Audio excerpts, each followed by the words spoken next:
Welcome in to another episode of my Dynasty Fantasy Football YouTube. Today, I'm looking at buying and selling round 2 rookie picks. Make sure to like, comment, and most importantly, subscribe if you haven't. Let's go.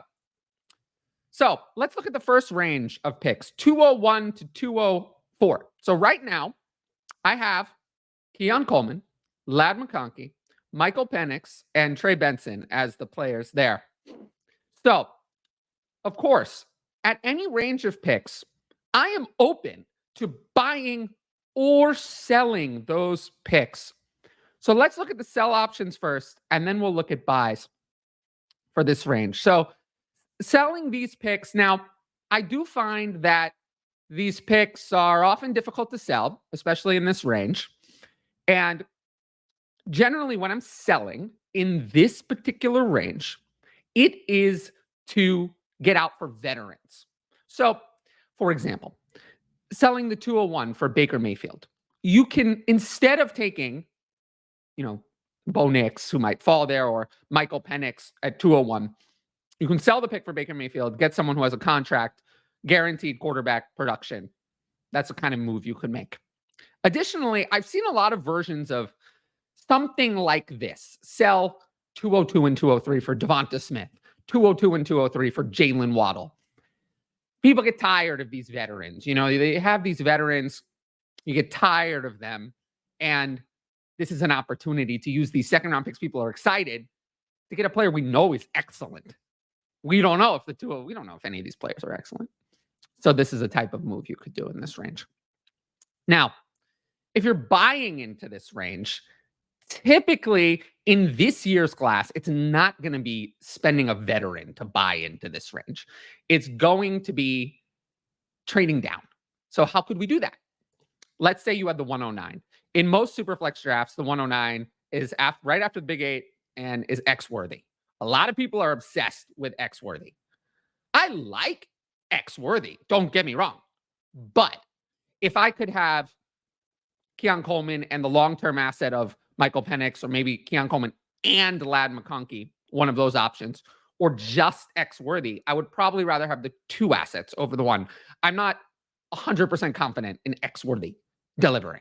So this would be the kind of move you could do. Similarly, at 110, it's probably Brian Thomas, maybe Jonathan Brooks for some. Would I rather have the two assets once again? Would I rather have Trey Benson and Ladd McConkey, or just Brian Thomas? I'd probably rather have Ladd McConkey and Trey Benson. So trading down is a good option in this range. And overall, my recommendation is these picks, this 201 to 204 range, I generally find that I'm buying these picks as part of a trade down. There's a difference between these players and the players in the late first, but it's not that big. So I generally find that the value is with trading down.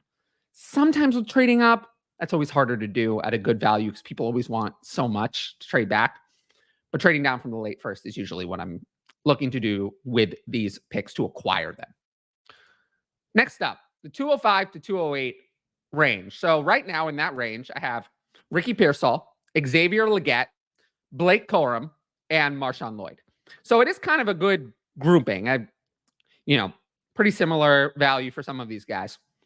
Now, to sell in this range, generally to sell, it's mostly out for veterans. So there are some veterans who are unpopular players. We don't like them. We're just kind of over them. What could we sell these picks for? So Chris Godwin, I feel like people just don't like him. Could you sell 206? Pass on Xavier Legette, terrible profile for Chris Godwin. Maybe Amari Cooper. Tajay Spears, better prospect, I think, than Blake Corum or Marshawn Lloyd. Younger than Blake Corum or Marshawn Lloyd. And behind a less good running back in Tony Pollard than Blake Corum or Marshawn Lloyd. Could you do that? I would absolutely do that. Maybe you can't do it, but if you can, I would consider it. Additionally, I did look at kind of what a trade up would look like. I'd probably sell 206 and 210. It's kind of from the next range for 202, maybe to get someone like Ladd McConkey or Keon Coleman. But I don't usually find that that's the best move in this range. Now, if you're looking to buy into the 205 to 210 range, how can you do that? I'm focusing on the 205 because, spoiler, I have Ricky Pearsall way ahead of Xavier Legette, Blake Corum, and Marshawn Lloyd. I like Pearsall's landing spot in draft capital a lot. Not a big fan of the other three players. So, how can I get that 205? Maybe to get Pearsall or someone else who fell. If I could just pay the 211 and 212, and we'll see that I don't love that range, to get just one Ricky Pearsall, I think I would do that. Could I send 205 specifically? Some of these players I don't love. Ramondre Stevenson, sorry, 26. DeAndre Swift, it's already on team 3. Christian Watson, we know I don't like. Or Marquise Brown, I think is overrated. So could I get the first round draft capital of Ricky Pearsall for some of these guys? I might do that. But overall, kind of what I've been saying, focus on Pearsall in this range. Otherwise, I'm trying to trade out, down, up. Not really liking the idea of pick Xavier Legette at 206, pick Blake Corum at 207, pick Marshawn Lloyd at 208. So if I do not like those ideas, it doesn't feel good. That means these picks are mostly sells. But I do like the value of Pearsall specifically. Next up, our next group, 209 to 212. It kind of groups well because I do see that after Corum and Lloyd, there's a little bit of a gap to my 209, who's Adonai Mitchell, then Jalen Polk, Roman Wilson, and depending on whether it's tight end premium or not, Ben Sinnott or Jalen Wright. So in this range, if we're looking to sell, I'm looking to exploit the fact that these picks have a 2 in front of their name. It says 2. They're still valuable. Are they? I mean, not really.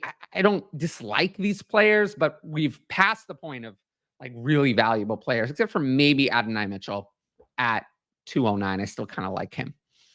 So what could you do? Could you sell, just to move up one spot, 209 through 212 plus 109 for 108? Could you do that to get into that top tier in the Superflex tight end premium format? Get up there to get Brock Bowers? Could you do that? Something I would consider. Or if you need a quarterback in Superflex, maybe you could sell one of these picks for Derek Carr. It's always a cheap quarterback that you can acquire. Or here's some kind of crusty veterans that people really don't like. Zach Charbonnet, Brian Robinson, or either Najee Harris or Jalen Warren. Could you sell the 210 to 212 range picks for one of those guys? Maybe that's a way to exploit the value of the pick better than just taking, Roman Wilson, who I like, but, it feels a little more like he's an early third value over a late second. Now, if you're buying into this range, really the way I'm buying into this range is, from kind of the range we talked about previously, 205 to 208. So here are some examples. You could buy the 209 and 25 second for 206 and 25 third. Now, remember, I really liked Ricky Pearsall at 205. So getting down to 206, I'm not as big of a fan. If I could go back to 209 and make that second, third swap in 2025, I like the value of that. If I'm going down all the way to 212, you can take out the 25 third and just do 206 for 212 and 25 second. Maybe you can get the 212 for that. Or, we can get rid of one of these really old veterans, specifically for the 209. We know that I'm kind of an ageist. Not that Zach Moss is really old, but Aaron Jones and Keenan Allen are. And I do think this might be your last opportunity to get any sort of second for them. So you can maybe get out before their value goes off the cliff. And Zach Moss is just someone I'm a little nervous. Even though he doesn't have competition in the Bengals backfield, he just really is very unproven, older player. So if you get the 209, I would just like to move on from Zach Moss. Overall recommendation here. For me, I like this range in terms of trading down from the 206 to 208 area where I don't really love the relative value.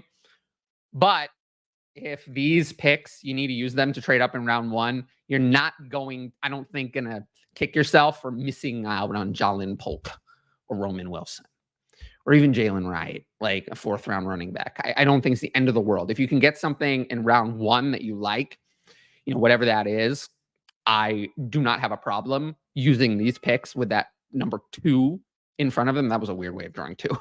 The number 2 in front of them. Take advantage of that. There's a big perceptual difference. It's round 1-2, 111 to 201. This big perceptual difference. 212 to 301. There's just a big perceptual difference. So usually those 11 and 12, the last picks in a round, are usually sells just for that reason alone. Now, if you like the video so far, make sure to like, comment, and subscribe. And as always, we do cover some news on here. And I do have a little bit of news. I'm going to cover it. So let's talk about Ezekiel Elliott signing with the Cowboys. 1 year, $3 million with $2 million guaranteed. And the Cowboys, as we know, did not draft a running back. So Elliott will be the RB1 in Dallas, most likely. In 2023 with the Patriots, he was not great, but he did pick it up down the stretch when Ramondre Stevenson was hurt. 184 carries, 642 yards, 3 touchdowns, 3.5 yards a carry. That's pretty bad. But 51 catches, 313 yards, and 2 touchdowns. So unlike the end of his career in Dallas, he was used, oddly, a lot more in the receiving game in New England as a pass blocker. But he turns 29 in July. Still only have him at RB 58. I just have no confidence in Ezekiel Elliott. And I'm not sure that he's that much better than Rico Dowdle, who we're going to go into. Rico Dowdle, 89 carries, 361 yards, 2 touchdowns, 4.1 yards a carry, and 17 catches, 144 yards, and 2 touchdowns last year, as playing as Tony Pollard's backup. I have him RB 62. So I do think this is more of a committee than it was last year. But Dowdle's not young either. He turns 26 in June. No history of a workload. I just have no confidence in either of these guys. This is just, I'll probably let someone else make this investment. I'm just not super interested. And then lastly, we still have Deuce Vaughn in the backfield. Might be a good dynasty stash. They used to pick on him last year. You never know. And he's probably free after Zeke signed. Worst comes to worst, it doesn't work out. But those running backs who we thought were talented coming in, I did like Vaughn coming in. Talented. Didn't get much of an opportunity, but has an old and a really old guy in front of him who kind of don't have, are either worn down like Zeke or don't have a lot of experience like Dowdle. These are the kind of players we want to stash for winning dynasty stashes who can gain value.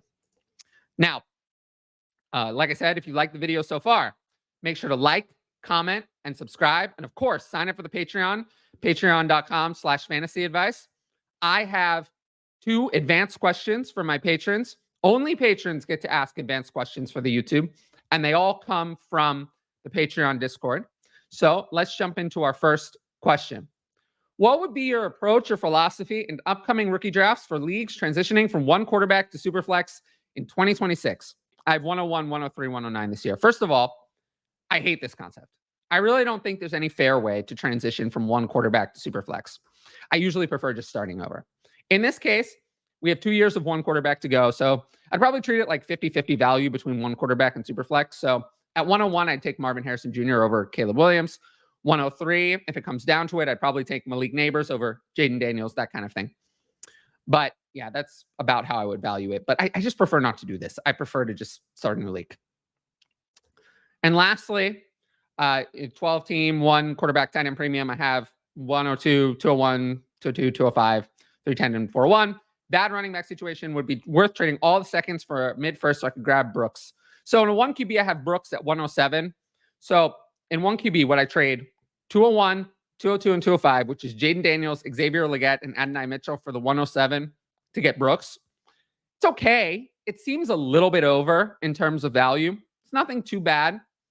I guess I wish the 205 maybe was a 25 second instead, or a little lower, but I'm okay with it. If it's not a bad value. I don't mind consolidating into 1 bigger asset, even if it's slight overpay. But I wish it was a little bit less. Now, as I said a couple times, if you like the video, make sure to like, comment, and subscribe to the channel. And of course, sign up for the Patreon at patreon.com/fantasyadvice, where you can get all of my rookie rankings, all my dynasty rankings, and all of that. And if you just want to ask a quick question, you can do that on my Buy Me a Coffee page, which is in the description below. But once again, I want to thank everyone for watching, and I will see you all later. Peace out.